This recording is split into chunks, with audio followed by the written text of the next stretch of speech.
품격 있는 아재, 아지매 여러분 안녕하십니까? 빨간 아재입니다.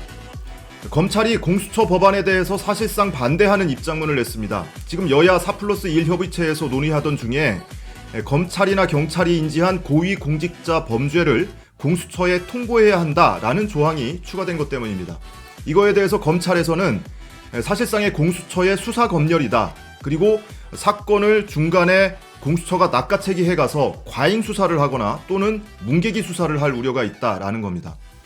그리고 대통령과 여당이 공수처장과 공수처 검사의 임명에 관여를 하기 때문에 이 검찰이나 경찰이 수사하고 있는 내용이 공수처에 통보가 되면 공수처를 통해서 청와대와 여당의 이 사건 기밀이 누출될 것이고 그걸 통해서 사건의 수사의 중립성이 훼손될 거다, 이런 우려입니다.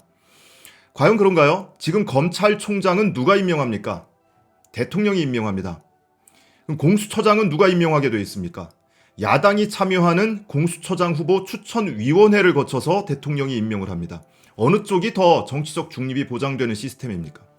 이 과잉 수사, 문개기 수사 우려라고 했는데 적어도 지금의 검찰이 할 말은 아니지 않습니까? 그럴 자격이 있습니까? 유시민 노무현재단 이사장이 검찰이 노무현재단의 계좌를 들여다봤다라고 주장했습니다. 검찰에 밉보였더니 사찰을 당하고 있다라는 의혹 제기입니다. 정경심 교수 재판을 맡고 있는 송인권 부장판사는 지금 고발장이 접수되자 검찰이 전광석화와 같이 수사 착수 여부를 검토하겠다고 밝혔습니다. 조국 전 장관 일가에 대한 수사는 어떻습니까? 조국 전 장관은 지금 이 시각에도 직권 남용 혐의로 구속영장이 청구돼서 구속영장 실질심사를 받고 있습니다. 이 셋의 공통점은 뭡니까? 유시민 이사장은 검찰 수사에 딴지를 걸었고 송인권 부장판사는 검찰을 법정에서 망신 줬습니다. 그리고 조국 전 장관은 검찰의 권한을 분산시키려고 했죠. 다 검찰의 밉보인 거고 검찰을 욕보이려고 했다는 겁니다. 검사가 수사권 가지고 보복하면 그게 깡패지, 이게 검사입니까? 문개기 수사는 어떻습니까?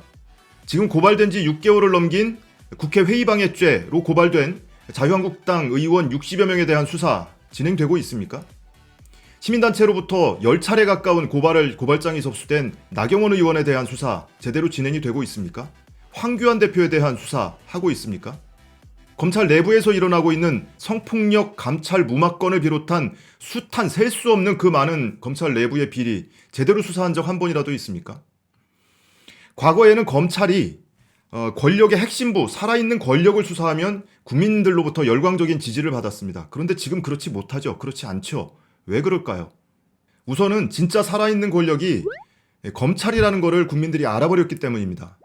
과거 정권에서는 검찰을 쓰기 좋은 용도의 칼로 정권이 휘둘렀죠. 그런데 지금의 대통령은 권한을 내려놓고 검찰을 정치로부터 독립을 시켰습니다. 그랬더니 검찰이 그 칼을 본인들 호신용으로 마구 휘두르고 있는 거예요.